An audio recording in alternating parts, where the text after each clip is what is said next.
Assalamualaikum warahmatullahi wabarakatuh. Teman-teman, kembali lagi dengan saya Putri Amisa Asyura dengan NIM 2301635. Saya berasal dari jurusan Pendidikan Bahasa dan Sastra Indonesia. Nah, kali ini saya akan menjelaskan administrasi peserta didik. Nah, kali ini kita akan membahas dulu apa sih administrasi peserta didik itu. Administrasi peserta didik adalah suatu cara atau langkah dalam kegiatan proses pembelajaran yang berkaitan dengan pendidikan untuk tujuan menata, mengelola, dan mengatur pendidikan di sekolah agar tercapainya suatu kegiatan pembelajaran yang sesuai dengan kurikulum. Maka penting dilakukan administrasi.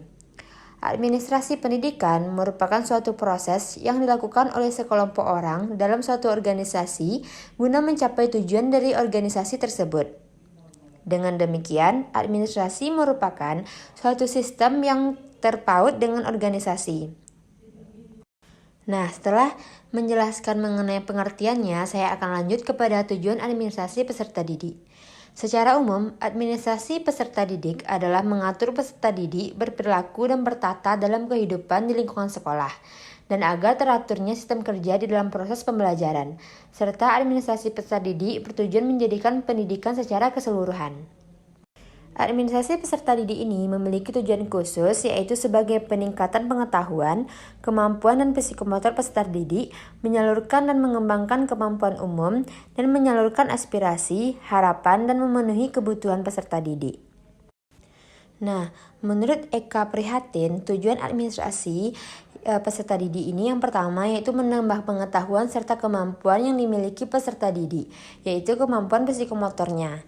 Yang kedua, meningkatkan dan mengembangkan kemampuan umum atau kecerdasan, bakat dan minat peserta didik. Yang ketiga, menyalurkan aspirasi, harapan dan memenuhi kebutuhan peserta didik.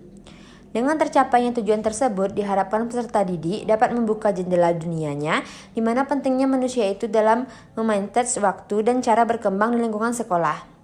Pendapat ahli lainnya tentang tujuan dari administrasi peserta didik yaitu dalam Asnawir, tujuannya yaitu yang pertama menanamkan kepada peserta didik bagaimana aturan-aturan dan pengelolaan sekolah dapat berjalan lancar dikarenakan adanya administrasi yang menjadikan peserta didik berjiwa bijaksana dalam berperilaku.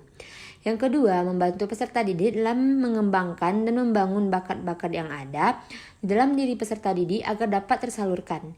Yang ketiga, membantu peserta didik berkreasi dan berimajinasi dalam melahirkan karya-karyanya dan memberikan pemikiran yang kreatif. Dan yang keempat, membantu peserta didik dalam berupaya berpikir positif tentang sifat-sifat manusia dan dapat mengelola bagaimana cara bersikap. Nah, dalam proses administrasi peserta didik ini, terdapat 3 proses. Yang pertama yaitu kegiatan awal tahun pelajaran. Kegiatan awal tahun pelajaran yang dilaksanakan setiap sekolah adalah melaksanakan penerimaan murid baru. Penerimaan murid adalah proses seleksi dan pencatatan murid yang memasuki sekolah tertentu setelah memenuhi persyaratan-persyaratan yang ditentukan oleh sekolah itu. Kegiatan-kegiatan dalam penerimaan murid baru ada beberapa kegiatan yang harus dilakukan, yaitu penetapan daya tampung, penetapan syarat-syarat murid baru, dan pembentukan panitia atau petugas penerimaan murid baru. Yang kedua, selama tahun pelajaran. Kegiatan atau langkah lebih lanjut setelah murid diterima di sekolah adalah membina murid tersebut sehingga berkembang kemampuannya secara maksimal sesuai dengan tujuan sekolah. Pembinaan murid dilakukan agar murid mengenal lingkungan tempat belajar mereka dan dapat menyesuaikan diri dengan tuntutan sekolah.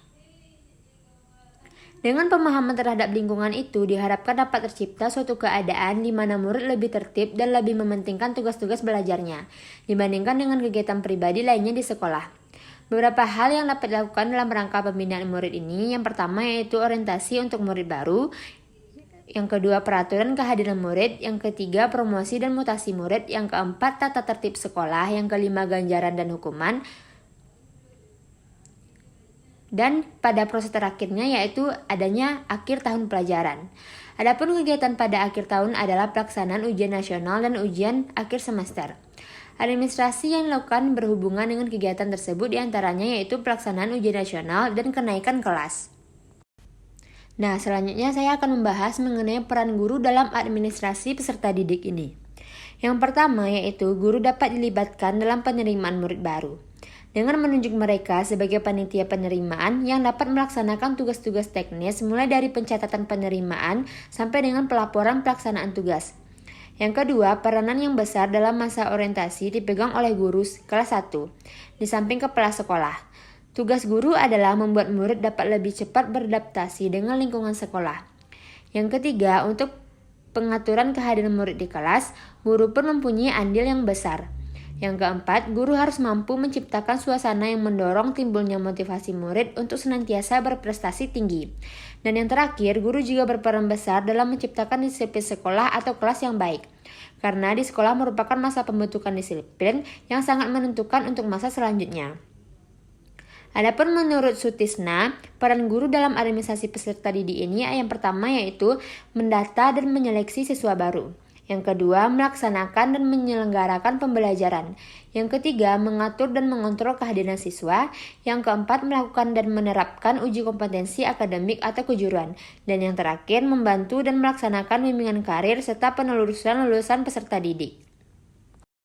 Tahapan administrasi peserta didik ini yaitu ada 4 tahapan. Yang pertama yaitu perencanaan. Perencanaan ini yaitu menentukan tujuan, sasaran, dan kegiatan yang akan dilakukan.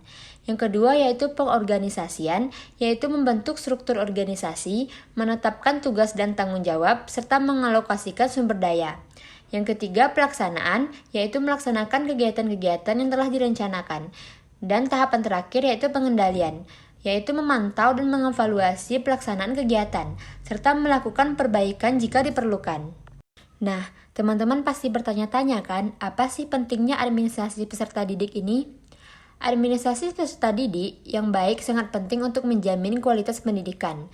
Dengan administrasi yang baik, sekolah dapat memantau perkembangan siswa, mengambil keputusan yang tepat untuk meningkatkan kualitas pembelajaran, memenuhi kebutuhan siswa, dan meningkatkan akuntabilitas sekolah.